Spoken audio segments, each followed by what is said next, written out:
Hello everybody, thank you for joining us here at the First Alert Desk for your Tuesday morning. I'm Maria Moreau. This is Atlanta News First Plus. We like to take you through your top headlines and the latest news, making headlines here and around Metro Atlanta. In case you missed our morning newscast, this is a quick way to get you caught up before you head out the door. All right, let's start with this developing this morning, actually, out of Lithonia. A teenager has been arrested, and he's accused of murdering a 14-year-old in Lithonia. Now, the shooting happened on September 30th, just off Rock Chapel Road. Police say they got a distressing call about the incident and were able to identify several people of interest. Ultimately, the teen suspect, who is also, by the way, 14 years old, was arrested and charged with murder, aggravated assault, and possession of a firearm by a juvenile. Now, important to note, the victim in this was 14, the suspect also 14.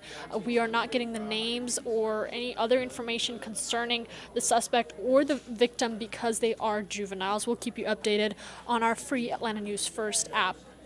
Let's talk about something that's going to be impacting a lot of people. If you haven't, excuse me, I have the wrong graphic up. If you haven't registered to vote just yet, make sure you do so today. Today is the last day to make sure that you are able to vote in the upcoming November elections. That's right, we're less than a month out from when you will have a chance to voice your concerns on issues that are impacting your community. Atlanta News First, Bridget Spencer has some important dates you're going to want to know about. Well, everything from the mayor to city council seats to school board seats are all on the line in several metro Atlanta counties. Here, the Fulton County Government Center is one of the locations where you can vote.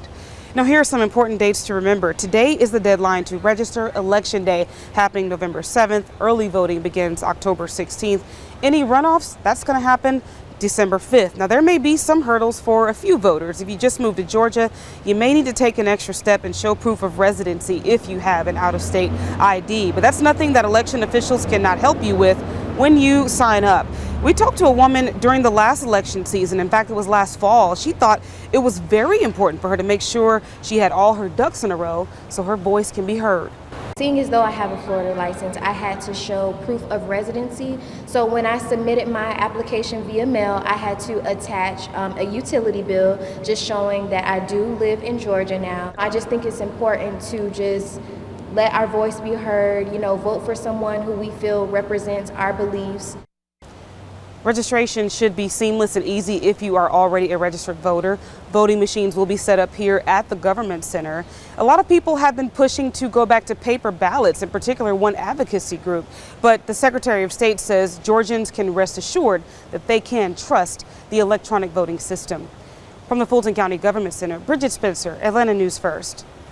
Really important that you don't miss those deadlines. I know the voting can be a bit of a hassle, but it's so important to be involved and make your voice heard in the community. And like I mentioned before, we have tons of information for you on our AtlantaNewsFirst.com website, as well as the Atlanta News First app. My colleague and I actually put together an entire list of everything you need to know, every possible question you can have that we thought of, and links to more information. So make sure you download the app. You can check it out over there. All right, I got to talk about something that is making headlines for several days now. An unfortunate 4 days into the gruesome conflict between Hamas and Israel, and it's only getting worse, it seems. And we've actually talked to some Metro Atlanta families that are feeling the impacts. Our Tori Cooper reports.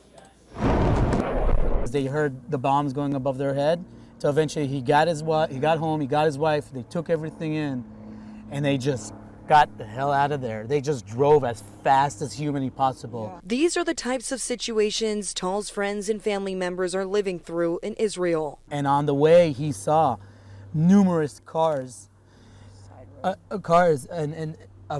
people literally murdered in their cars on the street, bodies laid on the side of the road. A native to Israel, but a resident in Dunwoody, Tal's heart is bleeding for his mom, dad, 3 brothers, and 1 sister who are spending hours in bomb shelters in northern Israel and seeking safety in other areas amid attacks from U.S.-defined terrorist group Hamas that operates in Palestine. This is a battle for the entire world because this is war against humanity, what has been done right now. His sister is on the front lines of the war against Hamas as she fights for the Israeli Defense Forces tonight. My sister was called straight back to the military to help with organizing the regroup of our army.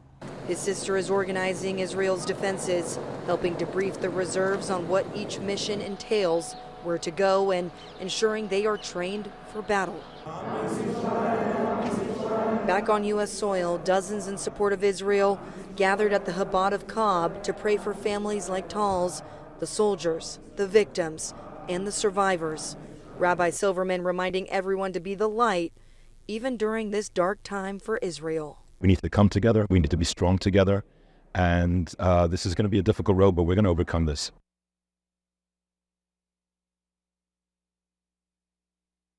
Yeah, we are going to overcome this. Powerful words, and right now that is what they need. They need that belief and that support. And if you are religious, that prayer, I feel, is appropriate to have at this time. We'll be keeping you updated on every development that comes out of this on AtlantaNewsFirst.com. I want to talk about what's coming up ahead today. As you might have already noticed, with all your notifications, as I'm sure on your phone, it is Amazon Prime Day. So a little opportunity to treat yourself if you or maybe are already having a long week, or you like to get your shopping on. This is a wonderful chance to get some good deals on some much needed items. I know this is my guilty pleasure, is just to scroll through Amazon and put things in my cart and tell myself I'm not buying them, and then Prime Day comes up and I go on a shopping spree. So Amazon Prime's big deals coming up, and you can get up to 50% off on electronics, fashion wear, furniture, appliances. I mean, these are items that might just be quite necessary for your home. So good excuse today to take advantage. Prime Day will last until tomorrow. Make sure you enjoy these deals while you can. And ending things on the best news of all, we've been talking about it for quite some time. Krispy Kreme is back open. The iconic Ponce de Leon location is reopening today. It has actually reopened. It opened up at 6 a.m. and they will be open all day long. Now, if you remember, this is the shop that burned down back in 2021. That's footage that you're looking at of that fire. A few months later, a second fire in the same area led to the Krispy Kreme being demolished. Now, since then, Atlantans have been anxiously waiting for the reopening of what's called the Shack Shop, since Shaquille O'Neal owns this Krispy Kreme.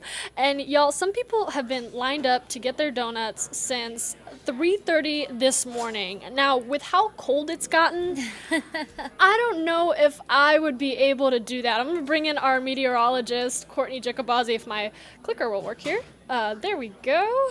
Nope. There she is. I don't know if I could stand out there at 3:30 in the morning for a 6 a.m. opening. What about you? Yeah, I don't think so either. It was pretty chilly this morning, but you know that sign flashes hot and ready when they are hot and ready. So I don't know, that warm donut with the cool air we've had, that might just do the trick for me. So. And speaking of this weather, I mean, it's beautiful outside, a little chilly. What can we expect for the rest of the week? Yeah, the rest of the week has a lot of changes. And actually, our cloud pattern that you're seeing right now will show that. So we're going to talk about everything that is on the way as I move my box over here because, as many of you know, I am quite short, 5'1" every day of the week. All right, so what you're looking at is Midtown, a shot of Midtown. And you might notice those streaks across the sky there, the clouds that look a little more linear.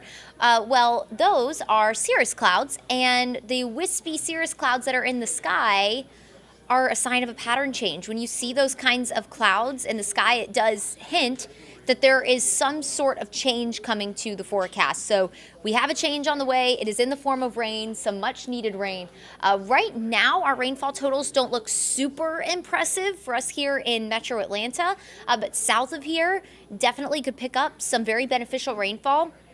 And if the low that's going to bring us the rain the next couple of days does shift a little further north, which that is still a possibility, then maybe we could get maybe upwards of an inch of rain or so. Right now, our totals are looking more so like a half an inch at best. We're going to talk about that. But either way, any rain is welcome rain after our pretty dry stretch of weather, definitely heading into some drought-like conditions. So keep your fingers crossed for some rain in the coming days, including the days ahead. So highs today are going to be warm. This morning you might have noticed, while it was definitely chilly out there in the 40s and 50s, it wasn't quite as cold as yesterday morning and Sunday morning. We did have some places in the 30s yesterday and Sunday. That wasn't the case this morning, and that warmer air and the warmer start, essentially a precursor to a warmer afternoon. So today, temperatures will climb into the upper 70s to low 80s. If you're up in the mountains, more so low to mid 70s. Nonetheless, though, it's not necessarily going to feel like a fall-like day today. The humidity will be slightly higher, definitely not summer-like, but you'll notice it's not going to feel quite as refreshing out there. But what you will notice is a breeze. So as the low, which is going to bring us our rain over the next couple of days starting tomorrow, moves a little closer, that's going to help pick up our wind. So this afternoon, once we head towards 2 o'clock or so, once we start to have that sun continue to rise and the air continue to mix, we could experience wind gusts upwards of 20, maybe 25 miles per hour. I think this particular model is a little aggressive on our wind gust value, but nonetheless, it's going to be a breezy afternoon, so just prepare for that. Let's talk about that low that's going to bring us the rain Wednesday night. So this low, really interesting. It was originally a tropical system, a tropical storm Lydia, off the west coast of Mexico. It made its way over the peninsula, back into the Gulf, right now kind of interacting with South Texas. But as it continues to move into the open waters of the Gulf, it's going to essentially re-strengthen and bring a more widespread rain chance. Now, is this going to turn into anything tropical by nature when we're talking any kind of named storm? Absolutely not. Going to be a very disorganized low, which is why it's been so difficult for models to forecast. Think about when your closet is disorganized and you're like, where is that shirt that I put in here? I know it's in here somewhere, and you just can't find it. You can't figure it out. It takes a little longer for you to find what you're looking for because it's disorganized. Models do the same thing when it comes to disorganized low pressure centers, right? So when it can't really figure out where the center of that storm is, it takes it a little longer to figure it out and find out where it's going to be, right? So that's been the discrepancy in our forecast right now, but it does look like we're going to get some sort of rain from this. So with that being said, with that being how it's going to impact your forecast, shall we? So we'll stay dry Wednesday for the morning. The afternoon is when that low will start to move closer. At this point, Wednesday afternoon, the low will be kind of just south of Louisiana and Alabama along the Gulf Coast, starting to move inland. And it's going to bring us the chance for some light rain for the afternoon. So as the kids are coming home from school, no need for an umbrella, I don't think, but could have a few light showers out there. It's also going to be quite cloudy tomorrow, really starting through the overnight. You're noticing that extra cloud cover out there right now. That'll continue to build through the evening, and through the overnight will be pretty much cloudy, which will keep our overnight lows a little warmer. We'll wake up near 60 tomorrow, and then we'll stay cloudy through the day tomorrow. The clouds paired with the rain will keep our temperatures a little cooler tomorrow afternoon, generally in the low to mid 70s. Here's 5 o'clock as you're commuting home from work. If you're from Atlanta southward, we'll look mainly there for maybe some light rain. Most widespread coverage of rain looks to come through the overnight hours. So Wednesday into Thursday, this is good sleeping weather, guys. You'll probably hear that light to moderate rain on your roof outside your window. That's some good sleeping weather. Now, if you're down in Heard County, Troup County, Lamar County, Butts County, Monroe County, you could experience, even Putnam County over towards Eatonton, you could experience some heavier rain. The closer you are to the coast, there's just going to be more moisture in the air to work with. So you could experience some heavier rainfall totals or heavier rainfall rates as this moves through. Now, as we head into the commute time on Thursday, some light rain possible still, and then this all starts to clear as we head into Thursday afternoon. So if you're a commuter from like 7 or earlier, you might run into some light rain. The roads might be a little bit slick, so just take it easy on Thursday morning. Not worried about any kind of flooding issues by any stretch of the imagination, but you know how it gets if it even drizzles here in Atlanta for the commute, okay? So just take it easy out there. Again, over the next several days, between Wednesday, Thursday, Friday, and Saturday, as rain chances kind of decrease, we could maybe pick up a 1/4 of an inch to a 1/2 inch of rain with higher totals south of here. Places like Eatonton, Griffin, you might pick up 1 inch to maybe 2 inches of rain. But again, if that low moves a little further inland and brings that heavier rain a little further north, then these rainfall totals could change. That's just what we're looking at right now. 30% coverage on Friday. That's ahead of a cold front. Saturday morning, the front moves through. That could offer us a few showers Saturday morning. So if you're running the Mayor's 5K on Saturday morning, maybe a few showers, probably going to be a little breezy. That could impact your run times for all you competitive runners, something to think about. But after that front, a complete completely different forecast for Sunday. So Saturday is actually going to shape up beautiful. Again, maybe some morning showers, but through the day, skies will start to clear. Highs in the mid 70s. That breeze will start to pick up.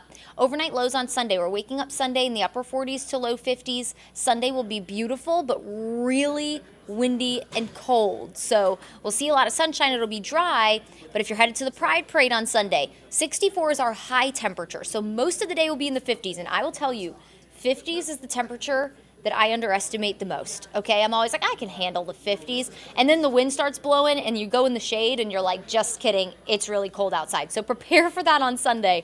Gonna be quite cold with highs again only in the 60s. So most of the day will be in the 50s and it will be windy on Sunday. Now, if you're a fan of the cold weather, take a look at this. So this cold blast of air that's going to come in, essentially we're gonna get that cold Canadian air to dip in as the jet stream really starts to sink south behind our cold front.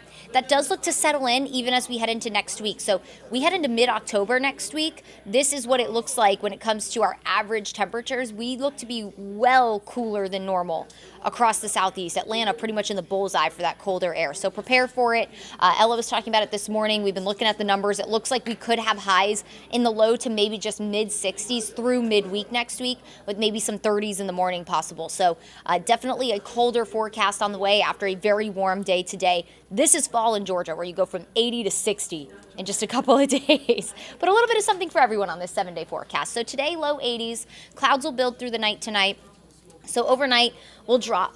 Temperatures will only drop into the upper 50s to low 60s, so a little warmer tomorrow morning, but still maybe a light jacket as you step out the door. That cloud cover will kind of act as a blanket overnight. Cloudy tomorrow with the chance for some evening rain, especially from Atlanta southward. Overnight is when the rain will be most widespread, even the heaviest.